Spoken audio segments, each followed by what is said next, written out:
O experimento de obediência de Milgram continua válido? Naruhodo. Bem-vindo ao Naruhodo, podcast para quem tem fome de aprender. Eu sou Ken Fujioka. Eu sou Altair de Souza. E hoje é dia de quê? Ciência e senso comum. Número 1 de 2025, segundo a Tech Radar. E ainda virou uma forma de estudo. Escutei o Naruhodo 137, então fui assistir ao experimento de Stanford. Me empolguei e também assisti ao experimento de Milgram. Achei bem interessante. Ele pode ser considerado válido ainda? Temos também e-mail do Vinícius Lamide, espero que eu tenha falado o seu sobrenome corretamente, que mora em São Bernardo do Campo. Ele diz o seguinte: além de mais um leigo curioso fã do podcast, queria sugerir na pauta do próximo Naruhodo o polêmico experimento de Milgram sobre obediência à autoridade. Estudo que me chamou a atenção de como apenas um homem pode implantar uma ideia na cabeça de uma nação, no caso de Hitler e a Alemanha nazista. Acredito que esse tema renderá várias reflexões e discussões construtivas, além de informar os leigos curiosos sobre o famoso experimento, que eu conheci através de um filme na Netflix. Tá aí, Altair. Vamos falar então um pouco sobre esse experimento da obediência de Milgram, Altair? Você já ouviu falar dele? Já ouvi falar sim. Então, ele costuma aparecer até nos cursos de graduação, em psicologia, ciências sociais, até publicidade, comunicação, eles falam disso, né, desse experimento. É sempre o combo, né, ele e a prisão de Stanford, porque eles foram feitos mais ou menos na mesma época, os dois experimentos. Ambos têm documentários no Netflix, tanto do Milgram quanto da prisão de Stanford, e é uma área, é um momento bem interessante da psicologia social nos Estados Unidos. Surgiram vários pesquisadores que tinham temas interessantes, assim, é uma época de ouro da psicologia social nos Estados Unidos, era esses anos 50, 60, 70, até os anos 80, assim. Inclusive no experimento do Parque dos Ratos, surgiu mais ou menos nessa época, né, foi no Canadá, mas era ali na região. A gente tem um outro Naruhodo também, se o apego mãe-bebê é inato, que a gente fala dos experimentos também bastante antiéticos com macaquinhos, né, do Harlow, do Harry Harlow, foi também todo mundo nessa época. Então o experimento de Milgram, ele é muito clássico para mostrar um efeito da obediência social. A gente vai falar um pouco do contexto dele, mas como os experimentos da época, eles são muito criativos, mas mostram uma tremenda falta de ética. Assim, ele bate, ele dá o bingo de problemas éticos assim, do experimento, o que compromete muito a validade. Tá? Mas a ideia é boa. Tá bom? Então, a ideia do Milgram, vale a pena falar, todo mundo conhece o Milgram pelo experimento de Milgram, né? O Stanley Milgram, mas tem coisas que eu sei que você conhece que você não sabia que era dele. Tá? Ele é mais importante do que parece, o Milgram. Né? Ele é americano, ele fez o doutorado em Harvard, né? E depois ele foi dar aula em Yale por um tempo, e depois ele virou a vida dele inteira, até a morte dele nos anos 80 ali. Ele foi professor da Universidade da Cidade de Nova York. Não é a Universidade de Nova York, é da Cidade de Nova York. Tá? E ele fez toda a carreira dele ali. Foi uma carreira muito prolífica, né? Muito interessante e tal. Assim, como pesquisador, ele é um pesquisador legal. E é interessante que o experimento de Milgram tem muito material. Ele fez questão de registrar tudo muito bem. Assim. Então tem muito material mesmo. Eu deixei um link, que é da própria Universidade de Yale, é um link com uma série de... porque a esposa do Milgram, depois que ele morreu, ela doou as caixas com todo o material, todos os materiais dele, para a universidade, para fazer uma compilação, né? E aí tem uma série de gravações, textos, e é muito legal. Assim, e eles estão organizando isso. Até hoje não conseguiram organizar tudo, porque tem muito material. Né? Mas você pode entrar ali no link, né? Está na descrição. Você pode entrar o link e ter acesso a conversas, tem gravação de conversas, assim, de bate-papo entre eles mesmo. É muito interessante você ir ouvindo aos pouquinhos, assim, você aprende um pouco da história da psicologia social, é muito interessante. O experimento do Milgram, ele foi publicado em forma de livro. Então, o pessoal da psicologia social publicava muito livro, que é o livro Obedience to Authority, né? Obediência à autoridade. Esse é o principal livro dele, que ele descreve todos os experimentos. O experimento de Milgram não foi um só, foi mais de um, né? Tem várias variações. E depois ele fez uma versão simplificada desse livro, que é chamado Os Perigos da Obediência, The Perils of Obedience. E os dois estão na descrição, completos. Vale muito a pena ler. Tá? Tem muitos detalhes. Certo. Mesmo nos documentários lá do Netflix e tal, eles não falam do experimento bonitinho. Tem muitos detalhes a serem trazidos, assim, né? E aí é muito interessante, assim, a inspiração do Milgram, né? Como ele era um psicólogo social, e ele era criativo mesmo. Você já ouviu falar, com certeza você ouviu falar, da ideia dos 6 passos de separação? Que todas as pessoas... sim, tipo, sim, entre você e o Papa tem no máximo 6 passos, né? Alguma coisa Isso. assim? Achei até que era 7, não era 7? Não. Então, quem foi o primeiro que fez esse experimento? O Milgram. É dele esse experimento. Entendi. Tá? E o experimento clássico dele era com 6, ele fazia com cartas. Né? Então ele pegava pessoas, mandava as cartas das pessoas e elas tinham que encontrar uma outra pessoa. Então, por exemplo, imagina que eu, sei lá, tem um colega seu de trabalho que eu não conheço. E eu tenho que mandar uma carta pra ele. Só que eu não conheço, eles me dão o nome da pessoa e onde ela tá. Certo. Eu tenho que mandar uma carta. Aí eu sei que você mora na mesma região. Eu não sei se você conhece ele, mas eu sei que você mora na região. Eu conheço o experimento, Isso. Então, é a ideia dele. Então, ele tinha muito interesse em como as pessoas se relacionavam, sabe? O próprio experimento dos passos de separação, que é chamado, na verdade o nome assim o experimento do mundo pequeno. Small World Experiments, né? Que foi o início também na matemática, o início do surgimento da teoria de grafo, né? Aquela coisa de teoria de sistemas, e aí foi inspirado nisso. O Milgram era bem relacionado, ele era criativo nisso. E um outro experimento que ele fez, clássico, que é o experimento do estranho familiar.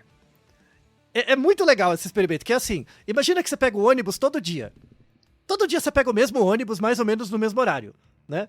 E aí, as pessoas que moram perto ali pegam o mesmo ônibus também, né? Elas não ficam familiares, mesmo apesar de você não conversar com ela, tem aquela pessoa que todo dia você vê no ônibus. Sim. Né? Então aquela pessoa, ela começa a partilhar de similaridades com você, pelo menos na sua percepção. Esse é o estranho familiar, né? Então tem muitas pessoas, assim, que é estranho, mas é familiar porque a gente vê sempre. Tá. Sabe?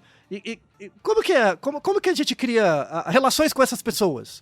Sabe? Que é diferente de uma coisa platônica, que é que aí você gostaria da pessoa, mas a pessoa é familiar, é meio que um ponto de apoio, sabe? Então ele fez experimentos com isso, muito interessante. É muito legal, né? Tem uma cumplicidade não dita ali, né? Então, e aí os experimentos do estranho familiar nos Estados Unidos, eles fizeram muito sucesso e tem muita relação com... Na verdade, eles não fizeram sucesso no Japão, na China. Porque é normal todo mundo ficar em silêncio e você só aproveitar estar no mesmo lugar com alguém, sabe? Partilhar do lugar, né? Então, o estranho familiar para os orientais é muito comum, né? Sim. Porque todo mundo faz parte de um grande todo. É muito comum você compartilhar a mesa, né? Enfim, com uma pessoa que você nunca viu, né? E nunca vai ver de novo, e tá tudo bem, né? Nos Estados Unidos e aqui, por exemplo, no Brasil, que é estranho, né? Então, essa ideia do estranho familiar só é estranho aqui. No Ocidente. Porque lá todo sim. estranho é familiar. Faz parte do todo, né? Então é a separação entre o todo e a parte, né? O dualismo e o monismo. É muito interessante. E pro brasileiro deve ser também um pouco diferente pro outro lado, assim, né? Porque já começa a conversar e vira amigo meio... Isso, sem tem nunca isso ter também. falado nunca. Tem isso também. Eu lembrei aqui que o primeiro experimento, inclusive, ganhou o apelido de 6 graus de Kevin Bacon. Então, isso foi depois. Né? Que a piada que fizeram com o experimento de Milgram foi dizer que todo mundo poderia chegar no Kevin Bacon a partir de 6 pessoas. Exatamente. Então, esse é um dos experimentos de Milgram, tá? Então, a primeira coisa é que o experimento clássico de Milgram, na verdade, são 3. São essas 3 áreas Certo. que ele trabalhou, que é muito legal, né? Aí, só falando desses 6 passos de separação, é mais ou menos mito, tá? Então, tem outros estudos... Os 3 experimentos do Milgram têm problemas metodológicos. E não é culpa dele. Certo. Eram as limitações técnicas da época e tinham questões. Então, na época, não tinha internet. Então, a internet limita muito. Então, por exemplo, para algumas pessoas, você tem menos que 6 passos, mas para outras você tem mais. E isso está ficando cada vez mais forte hoje. Porque, por exemplo, pensa uma pessoa na África, no meio da África, você precisa de mais de 6 passos. Né? Exatamente pela lógica, pela questão da desigualdade. Então, uma grande crítica que se fazia ao Milgram, ao trabalho dele, não a ele como pessoa, obviamente, era a falta de recorte social. A falta de recorte social, sócio-histórico, um pouco, que era, assim, fazia parte, era muito difícil fazer recortes por isso na época, tá? Mas com o olhar de hoje, a gente pode bolar experimentos melhores, tendo eles como inspiração, tá? Então, uma grande mensagem aqui, os experimentos de Milgram, eles servem como inspiração e não como evidência. A evidência deles hoje é muito fraca, tá? Mas falando do experimento mais famoso do Milgram, né, que é o experimento da obediência, o Milgram, ele começou a fazer pesquisas nos anos 50, logo no pós-guerra. Então ele foi muito influenciado pela Segunda Guerra Mundial, né? E aí, tem um livro fantástico, que eu deixei também na descrição, vale muito a pena ser lido. Eu gosto muito da Hannah Arendt, né? Eu gosto dela. É uma filósofa, socióloga, ela escreve muito bem, eu gosto dela, né? E aí, a Hannah Arendt, ela nasceu na Alemanha, então era uma judia alemã, sofreu com o caso da guerra e tal, e aí ela começou a escrever textos sobre isso. E aí teve uma coisa que teve muita repercussão no Estado israelense, que tinha acabado de nascer na época, né? Que a Hannah Arendt escreveu um livro muito legal, na verdade foi um texto, ela escreveu acho que 6 artigos para o New York Times. Então, o texto é muito legal, é fácil de ser lido, e esse texto, na verdade, virou um livro depois, né? O livro tem em português, que chama Eichmann em Jerusalém, um relatório sobre a banalidade do mal, né? Então ela pegou esses 6 artigos do New York Times e completou num livro. Né? E é legal porque o livro tem uma parte meio jornalística, só que ao mesmo tempo ela faz meio que uma explicação sociofilosófica também, sabe? E ela escreve muito bem, eu gosto da Hannah Arendt, ela escreve muito bem, né? E aí quem é o Eichmann, né? Adolf Eichmann, ele foi um tenente-coronel da SS nazista, e ele era o responsável pela logística, pela organização logística dos campos de concentração. Ele tinha que construir mesmo, sabe? Fazer o plano, implementar e tal, né? E aí, foi muito interessante, assim, teve uma grande repercussão quando ele foi... Assim, depois do final da guerra, ele fugiu, né, da Alemanha, e ele foi preso na Argentina, né? Pela Mossad, ele foi preso na Argentina em 1960, foi trazido para o julgamento em Israel. E aí, foi muito interessante o andamento do julgamento, né? Como ele justificava. E aí fizeram todo um background checks, né? Fizeram toda a história de vida dele e tal, e verificaram que o Adolf Eichmann, ele era uma pessoa muito comum. Assim, achavam que ele era um gênio perverso do mal, alguma coisa assim, tipo o Goebbels, sabe? O Goebbels era cuzão mesmo. Mas ele não era, né? Ele era claramente uma pessoa, um burocrata. Sabe aquela pessoa, tipo, funcionário de banco, padrão mesmo, que claramente não pensa no que tá fazendo, só cumpre ordens, sabe? O funcionário do banco, assim, que aperta os botões, né? Então, ele tinha muito esse perfil, assim. E aí tem uma frase, né, clássica, assim, dele, que o Milgram reproduzia muito, que era, eu estava apenas cumprindo ordens. Sabe? E é isso, né? Ele foi... Frase de soldado nazista, né? Ele era tenente, né? Então, exatamente isso, né? Então, mas claramente ele era um burocrata, assim. Fizeram até avaliação de personalidade. Eu não tinha nada de estranho, assim, muito esquisito. Sei. Né? Ele era só um funcionário um funcionário eficaz, sabe? Tipo, claro, um proletário mesmo. É muito interessante. A Hannah Arendt faz uma discussão muito interessante da questão sociológica política, né? E ela chega numa conclusão que aí tem a ver com os 2 Naruhodos que a gente gravou, se somos bons ou maus por natureza, o 387 e 388, que ela fala uma coisa que eu acho muito interessante, que ela fala que o mal, né? Mal com U, né? O mal não é uma categoria ontológica. Ela não faz parte da pessoa em si, né? Ela não é uma categoria ontológica, ela é política e histórica. E ela necessariamente se manifesta onde encontra espaço institucional para isso. Tá. Então, o mal emerge da relação entre o sujeito, o ambiente e as instituições. Tem que ter o papel do ambiente nisso. Vide a situação atual, né, Kay? Né? Parece que o jogo virou, não é mesmo? Então, né? Isso é complicado, tá? E aí, tanto a Hannah Arendt quanto o Theodor Adorno, tem um texto fantástico, um livro que chama Educação e Emancipação. Poxa, leia o artigo, o capítulo Educação após Auschwitz. É uma obra de arte.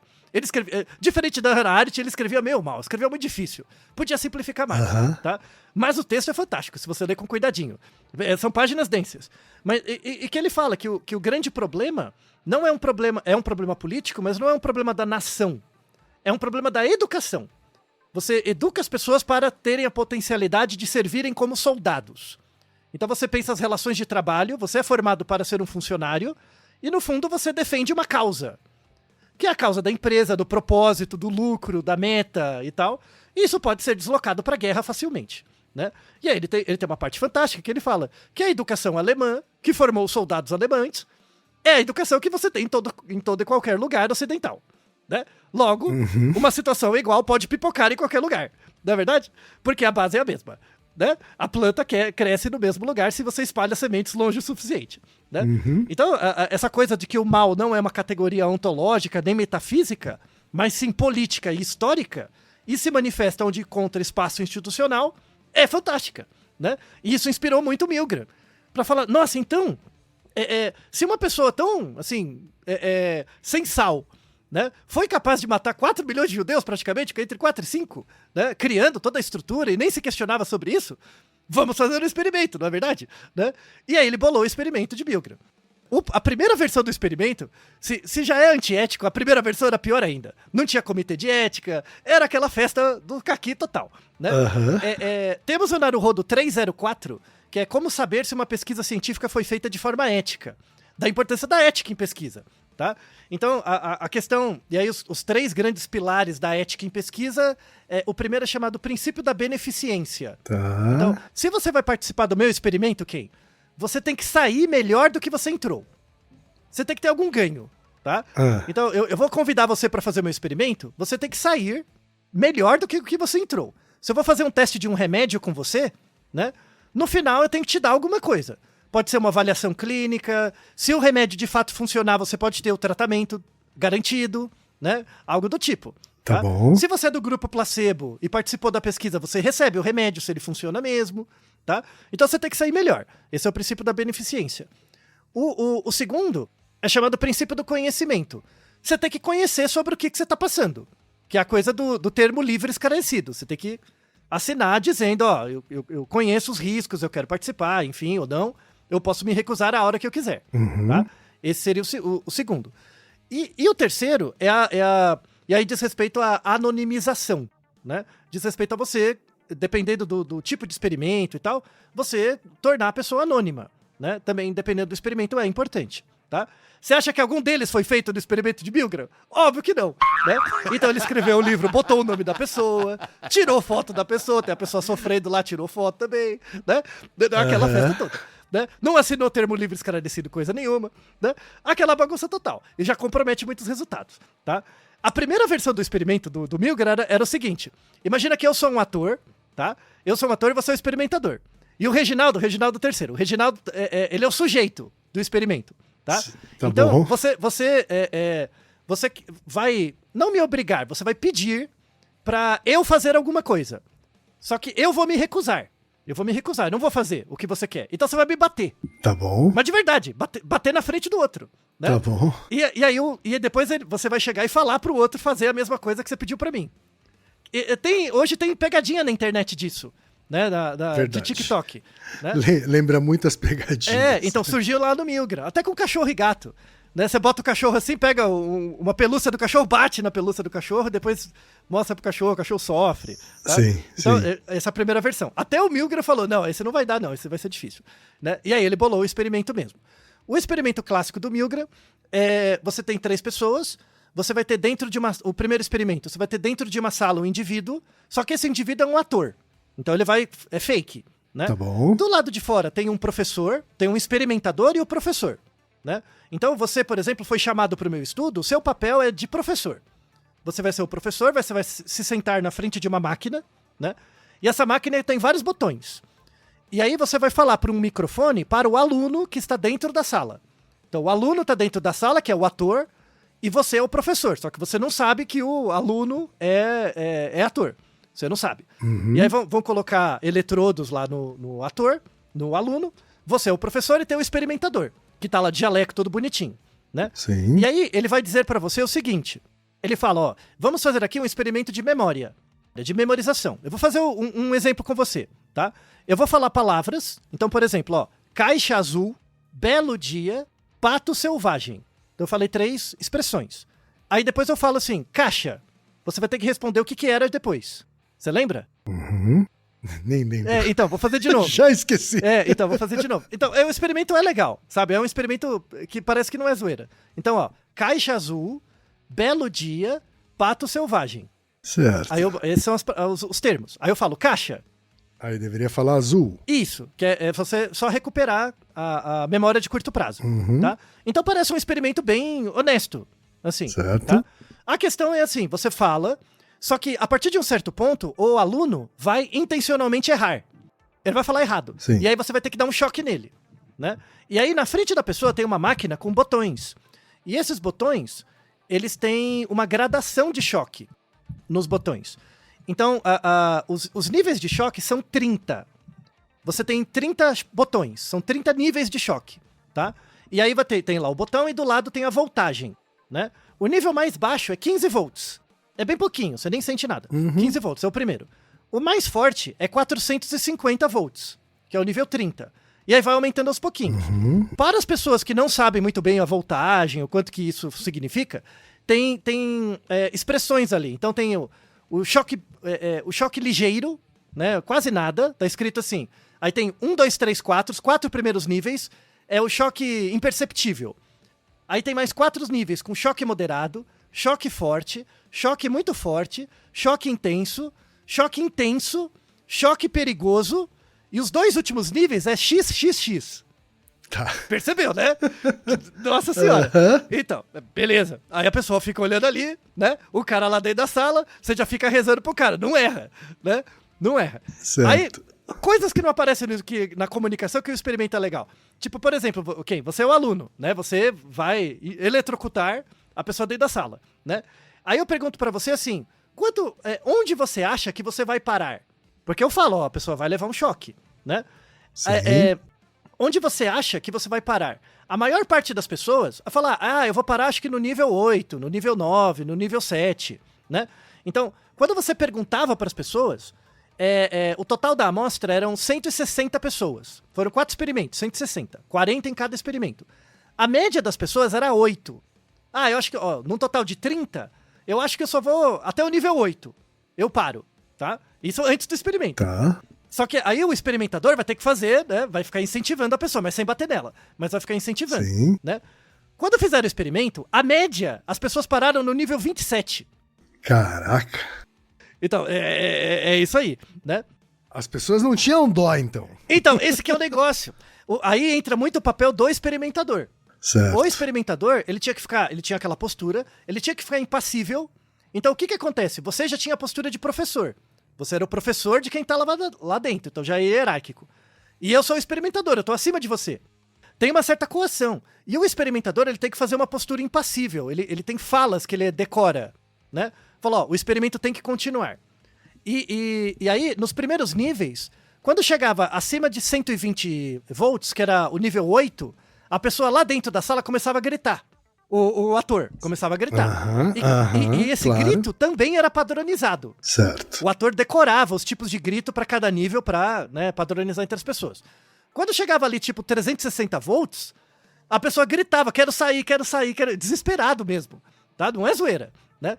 Para mostrar isso, o mérito do Milgram, que ele registrava tudo, vamos fazer uma pequena encenação, aqui com a ajuda do Reginaldo, para mostrar como é que funcionava. O Milgram colocou até os diálogos também, tá? Então, o Ken vai ser o experimentador e eu vou ser o sujeito, tá? Eu vou ser o professor, tá? E tem a pessoa lá dentro, tá bom? Então, primeiro, vamos imaginar que o Ken é uma mulher de 31 anos que é técnica de laboratório. Aí o experimento começou, tá? Foi fazendo os primeiros níveis. Quando chegou em 210 volts, a mulher começou a ficar incomodada, tá? Esse é o setting. Chegou nos 210 volts. 210 volts é o nível 14. Chegou na metade da escala, tá? Quando chegou no nível 14, a pessoa já estava gritando lá dentro. E aí a mulher começa a reclamar. O experimento requer que você continue até que ele tenha aprendido todos os pares de palavras corretamente. Mas ele tem um problema cardíaco, me desculpe. Eu te disse isso antes. Ele me disse isso. Os choques podem ser dolorosos, mas não são perigosos. Bem, me desculpe. Acho que quando os choques continuam assim, eles são perigosos. Pergunte a ele se ele quer sair. É o livre-arbítrio dele. É absolutamente essencial que continuemos. Eu gostaria que você perguntasse a ele. Viemos aqui por livre e espontânea vontade. Se ele quiser continuar, eu irei em frente. Ele te disse que tinha um problema cardíaco. Me desculpe, não quero ser responsável por nada que aconteça por ele. Eu também não gostaria que isso acontecesse comigo. Você não tem escolha. Acho que estamos aqui por livre e espontânea vontade. Não quero ser responsável se algo acontecer com ele. Por favor, entenda isso. Ela se recusa a prosseguir e o experimento é encerrado. A mulher se mantém firme e resoluta durante todo o experimento. Ela indica na entrevista que não estava tensa ou nervosa, o que corresponde à sua aparência controlada durante o experimento. Ela sente que o último choque que aplicou no aprendiz foi extremamente doloroso e reitera que não queria ser responsável por qualquer dano a ele. O comportamento direto e cortês da mulher durante o experimento, a ausência de tensão e o controle total de suas próprias ações parecem tornar a desobediência um ato simples e racional. Seu comportamento é a própria personificação do que eu imaginava que seria verdadeiro para quase todos os sujeitos. Excelente. Então, é esperado. Falou, ó, dane-se o que você acha. Eu vou embora. Tá? Então, a postura sisuda. Não tem tanto sofrimento. É isso. Tá? Legal. Esse seria o ideal. Isso aconteceu na maior parte das vezes? Não. Né? Então vamos a um outro. Agora é um homem. O nome dele, o codinome dele é Prose. Né? É de 50 anos. Então vamos fazer uma nova dramatização. Então tem primeiro a fala do Milgram, né? Então ele começa a sessão calmamente, mas fica tenso à medida que ela prossegue. Então ele não consegue dar conta das emoções durante o experimento.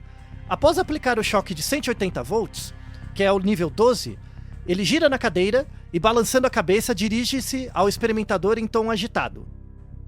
Eu não aguento mais. Eu não vou matar aquele homem lá dentro. Tá ouvindo ele gritar?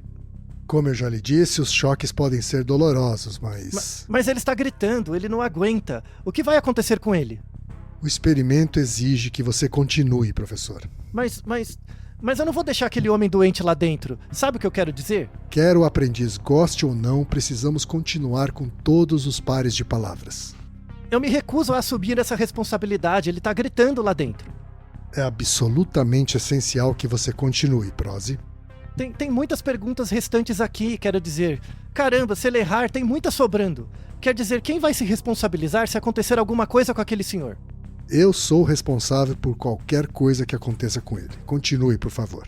Tudo bem. A próxima é devagar, andar, caminhão, dançar, música. Responda, por favor. Errado. 195 volts.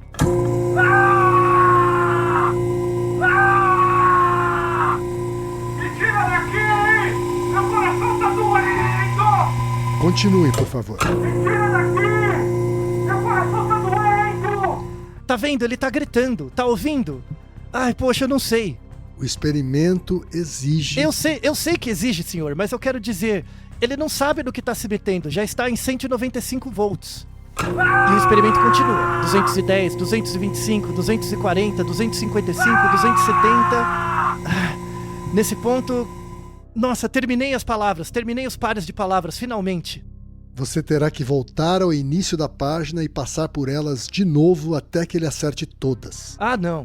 Eu não vou matar esse homem. Você quer dizer que eu tenho que continuar subindo na escala? De jeito nenhum. Ele tá gritando lá dentro. Eu não vou dar 450 volts pra ele. O experimento exige que você continue. Eu me recuso terminantemente a continuar respondendo! Me tira daqui! Me tira daqui!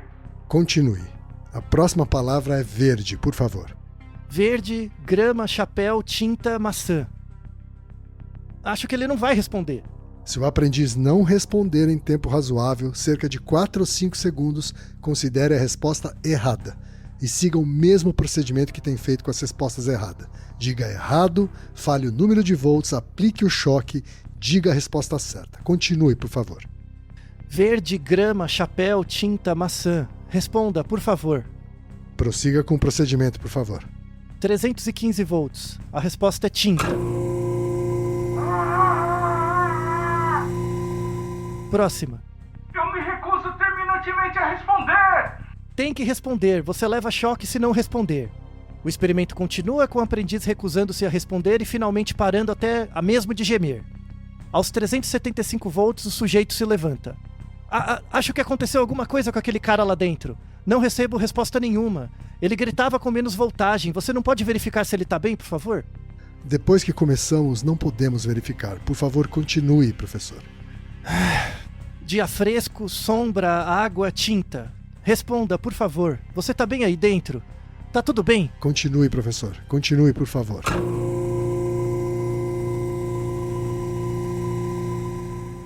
Aconteceu alguma coisa com aquele homem lá dentro. Próxima. Baixo, dólar, colar, lua, tinta. Aconteceu alguma coisa com ele. É melhor você verificar, senhor. Ele não responde nem nada. Continue. Prossiga, por favor. Você assume toda a responsabilidade? A responsabilidade é minha. Correto. Continue, por favor. O sujeito volta à lista, continua a ler as palavras o mais rápido que consegue e continua até chegar aos 450 volts. É isso. Continue usando o interruptor de 450 para cada resposta errada. Continue, por favor. Mas eu não recebo nenhuma resposta. Por favor, continue. A próxima palavra é branco. Você não acha que deveria verificar como ele está? Por favor. Não depois que começamos o experimento. Mas e se ele estiver morto lá dentro? Quero dizer, ele me disse que não aguentava o choque, senhor. Eu não quero ser rude, mas acho que você deveria olhar. Só precisa dar uma olhada na porta. Eu não recebo nenhuma resposta, nenhum som. Pode ter acontecido algo com o cavalheiro lá dentro, senhor. Temos que continuar. Prossiga, por favor. Você quer continuar dando isso? 450 volts? O que ele está recebendo agora? Correto. Continue. A próxima palavra é branco. Branco, nuvem, cavalo, pedra, casa. Responda, por favor. Resposta é cavalo.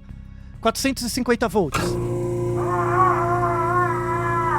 Próximas palavras. Saco, tinta, música, palhaço, garota. A próxima resposta é tinta. 450 volts.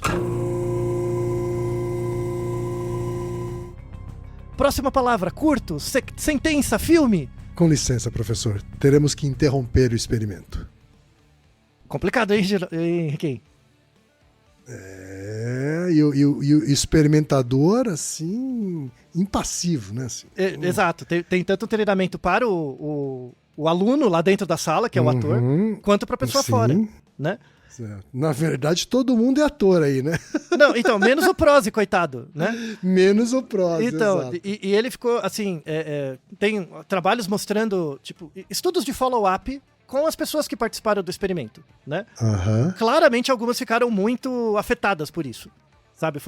Claramente é um experimento bem antiético. Assim, você expõe a pessoa a um risco completamente desnecessário, não teve follow-up, então a pessoa, na verdade, ela não soube. Ela soube pela mídia, né? Qual era o objetivo do experimento. Na hora ela não soube, não sabia.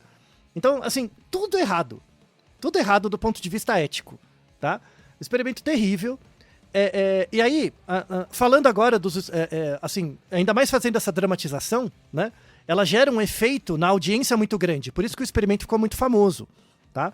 Mas, indo aos dados, especificamente... Na verdade, você tem 4 tipos de experimento que ele fez. O primeiro experimento é chamado remoto. Remoto era assim, tinha... você era o professor, tinha o experimentador, o aluno estava dentro da sala. Então era remoto. E nesse primeiro experimento ele não falava nada. Não tinha nenhuma fala dele. Ele não gritava, nada. Então era só os choques, tá?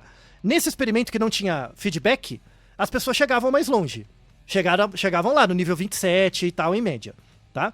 Só que não foram todas as pessoas, foram só 65% das pessoas chegaram lá, nos níveis mais altos.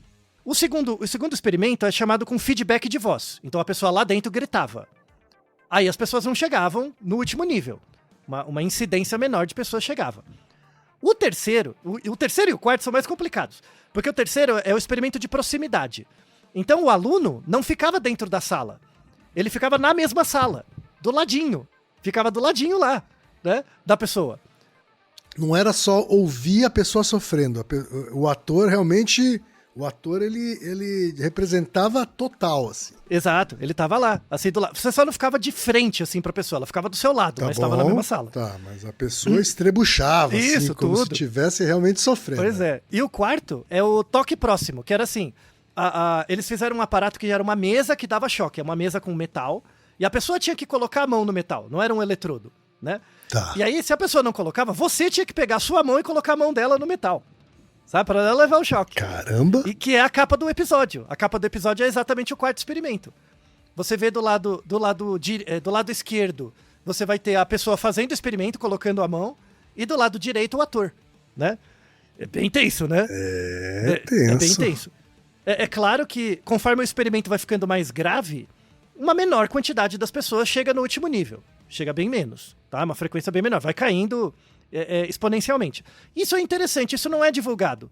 Só é divulgado os dados do experimento remoto, que é o primeiro, né? Então quando você vê os documentários Netflix, todas essas coisas, eles fazem uma mistura dos experimentos.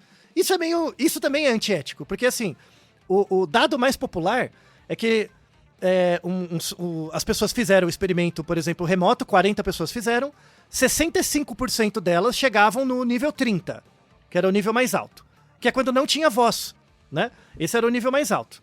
E aí, isso foi replicado em vários outros lugares, na época, com resultados diferentes. Tinha lugares que davam uma prevalência maior, outros menor, tá?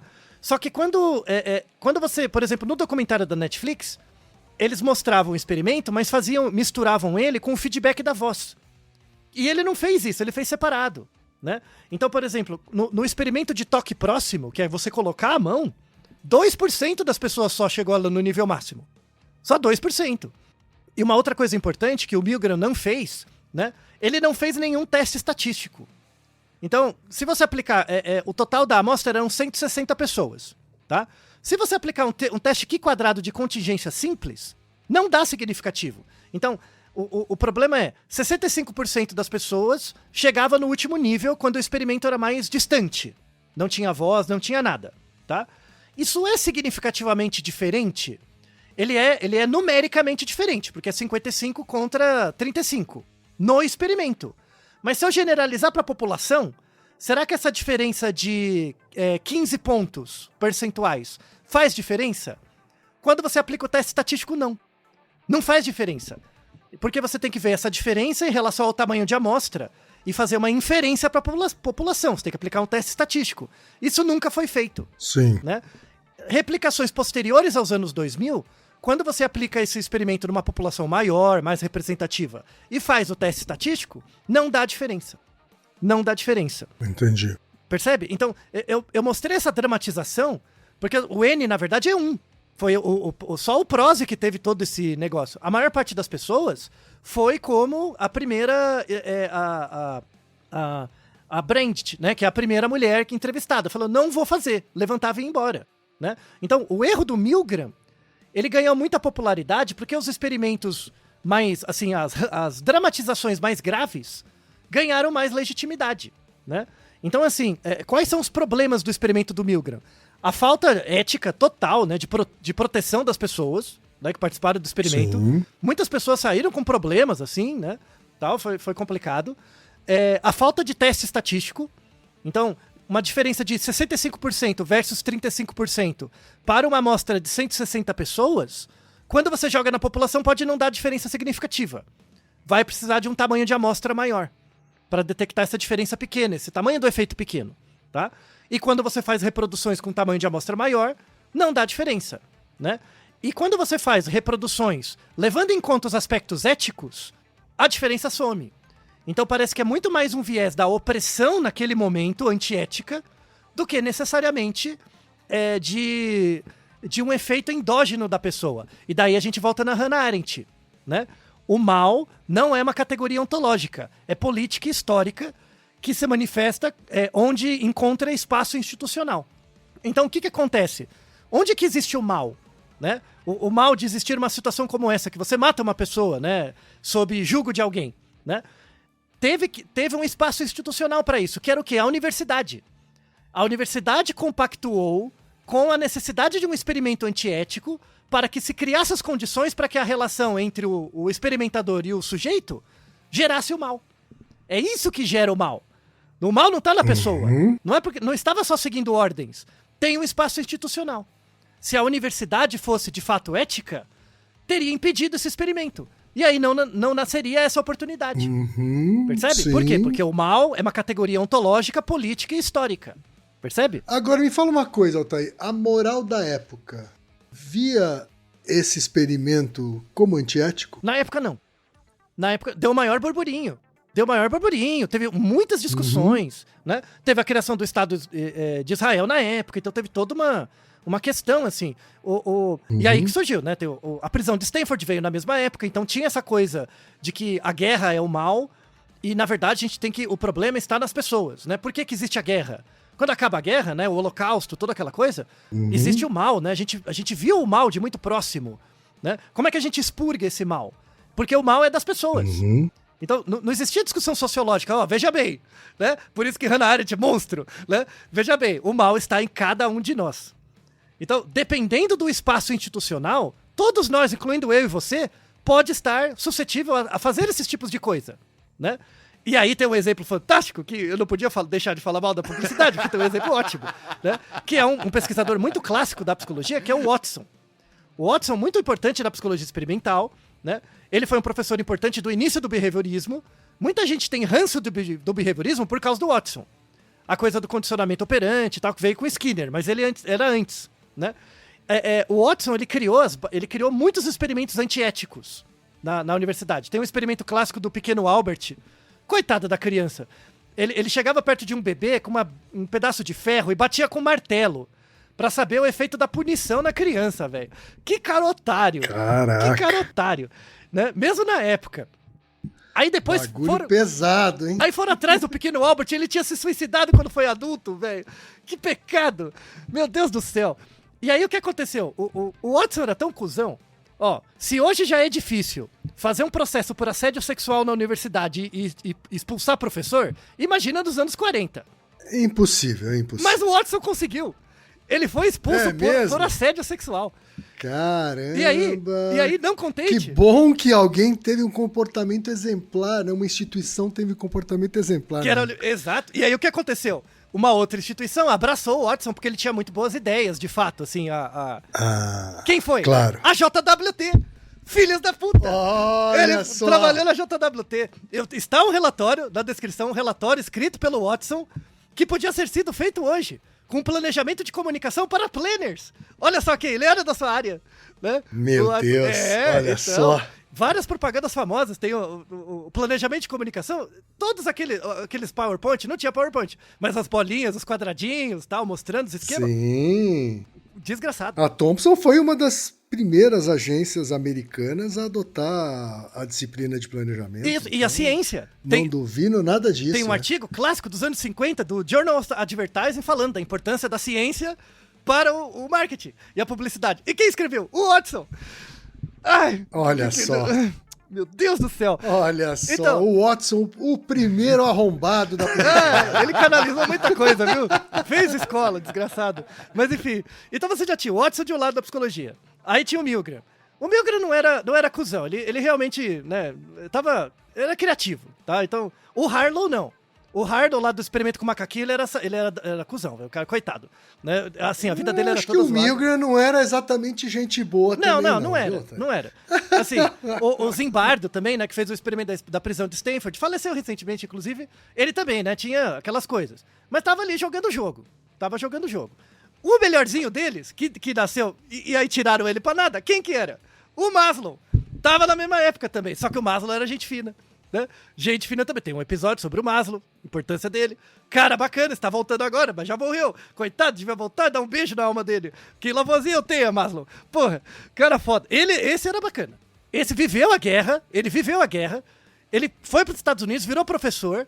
E aí eu lembro o Jerry Hugan, professor lá que foi da minha banca de doutorado, contando essa história. Ele viu, né? Contando o que ele conhecia o Maslow, contando que o Maslow estava no carro, indo embora. E aí ele viu, do outro lado da rua, 2 adolescentes se inscrevendo pro exército americano. Sabe os soldados iam na universidade pra alistar as pessoas? Sim. E eles rindo, né? E ia pra Guerra do Vietnã, olha que beleza. Meu Deus eles rindo, que legal, né? A Guerra do Vietnã, né? E ele olhando, e passou por toda a guerra, né, tal, ele olhando, por que as pessoas fazem isso? Sabe, como pode, né? Ele teve do mesmo jeito que o Milgram se inspirou pela história do Adolf Eichmann, né? Escrito brilhantemente pela Hannah Arendt, o Maslow ficou nisso. Pensando, por que as pessoas se alistam na guerra, velho? Como pode? Então, indo pro fechamento do episódio, Kim, acho que ficou muito claro, assim, que como no episódio que a gente falou sobre se as pessoas são boas ou más por natureza, a maldade emerge de um conflito entre o indivíduo e o ambiente, entre o próximo e o distante, né? Então, por isso que o mal, ele não é ontológico do indivíduo, ele é político e histórico. E ele se manifesta onde você tem espaço institucional para isso. E tudo bem, então, os espaços institucionais são lugares onde o mal pode prevalecer. E aí independe do lugar, pode ser aqui, pode ser em qualquer lugar. Como que a gente faz para minimizar isso? Essa é a grande inspiração do experimento de Milgram, né? Então, o fato de existir o experimento de Milgram dentro da universidade mostra que a universidade, naquela época, era um lugar onde o mal poderia aparecer. Porque não é óbvio, não era óbvio certos aspectos éticos que hoje são. Sim. Nesse sentido, a universidade melhorou. Foi uma melhora, né? Todos os comitês de ética, a gente fala bastante sobre isso no Naruhodo anterior, que está na descrição. Muito importante, né? O cuidado com o paciente, então é uma melhora, tá? Mas isso inibe o problema? Não. Tem a questão individual também, né? Tem um certo componente das pessoas. Tanto é, se mesmo não tendo diferença estatística, 65% das pessoas no experimento mais leve chegaram no nível 30. E as pessoas ficam olhando esse número. Mas você tem que olhar que 35% das pessoas não chegaram. Desistiram antes. E muitas delas com um grau baixo. Desistia no nível 1, 2, 3 só. Tá? Era uma fração razoável. Então, existe o lado em que as pessoas têm uma volição, como nossa primeira dramatização também. A pessoa impassível, não vou fazer parte, não quero. Tá? E, correto, temos que estimular isso. Então, só que o que aparece na divulgação do experimento do Milgram? A pessoa sofrendo. Sim. Quando, na verdade, tem que mostrar essas pessoas. Por que não mostra a pessoa falando, não vou fazer parte disso, vou embora? Tinha que mostrar, né? Recomendo todo mundo, principalmente se você é aluno de psicologia, está o livro original do Milgram. Ele tem todas as descrições. Leia todas, tá? Que é muito importante. Claro que as mais impactantes, que dá mais hype, são essas que a pessoa sofre. Então, tem um pouco isso também, né? A resposta para sua pergunta é por que são mais espetaculares, né? Exatamente. Então, e aí tem o nosso Naruhodo, porque pessoas dão mais atenção a notícias ruins. É a mediatização da desgraça, né? Isso já começou desde os anos 60, essa mediatização. Você sabe muito bem que as teorias de comunicação tiveram uma revolução no pós-Segunda Guerra, né? Sobretudo pela TV e tudo mais. Então, isso já mostra que a importância negativa de mediatizar a ciência. Tornar a ciência um objeto de interesse, né? Diferente da arte, mas é um objeto que gera um comichão em você. Olha que experimento, olha como as pessoas são más. Né? É meio que o efeito da Atena. Vira entretenimento, né? Exatamente. Assim como o da Atena é transformar a criminalidade em entretenimento. Exatamente. Né? A desgraça em entretenimento.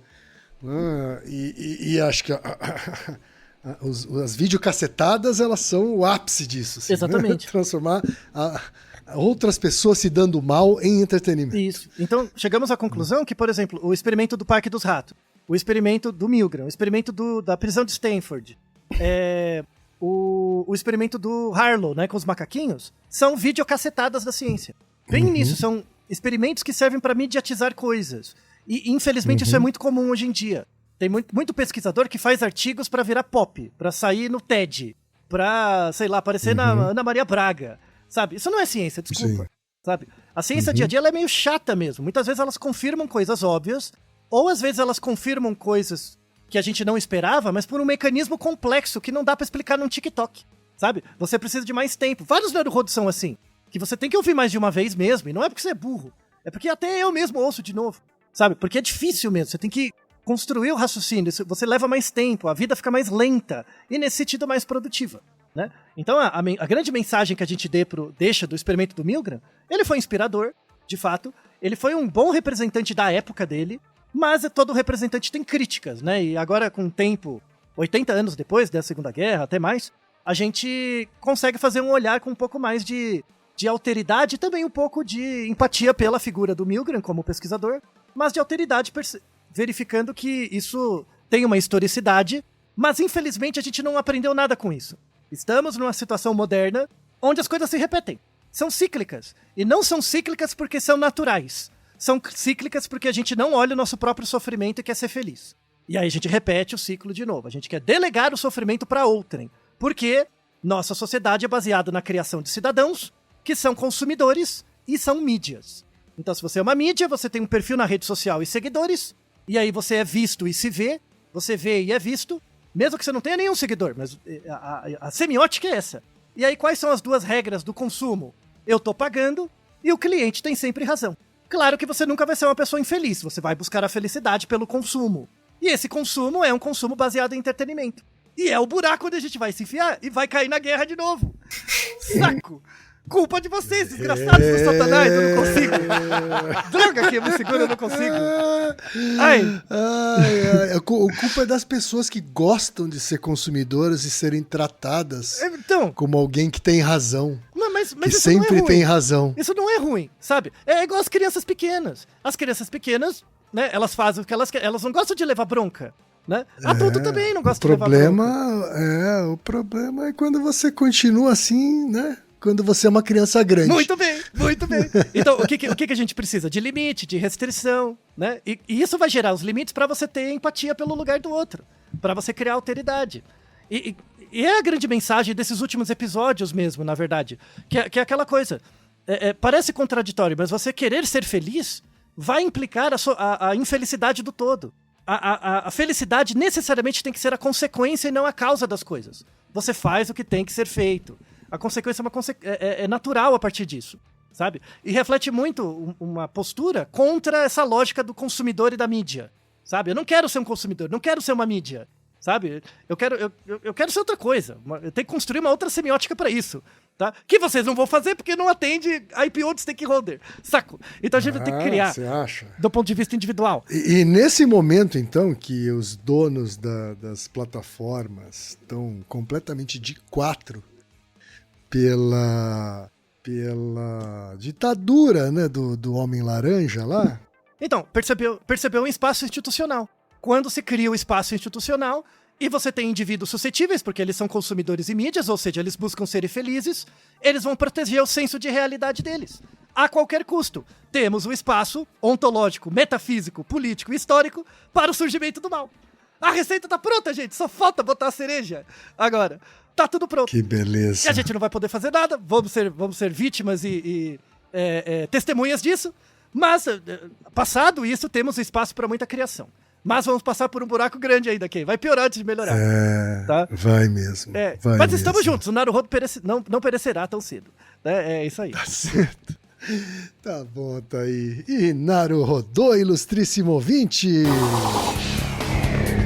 E você já sabe, aqui no Naruhodo, quem faz a pauta é você. Você tem alguma pergunta pra gente ou quer comentar algum episódio? Escreva pra nós. podcast@naruhodo.com.br. Repetindo? podcast@naruhodo.com.br. E lembre-se, mande nome completo, idade, profissão e a cidade de onde você está falando. É isso aí. Naruhodo. Esse podcast é apresentado por b9.com.br.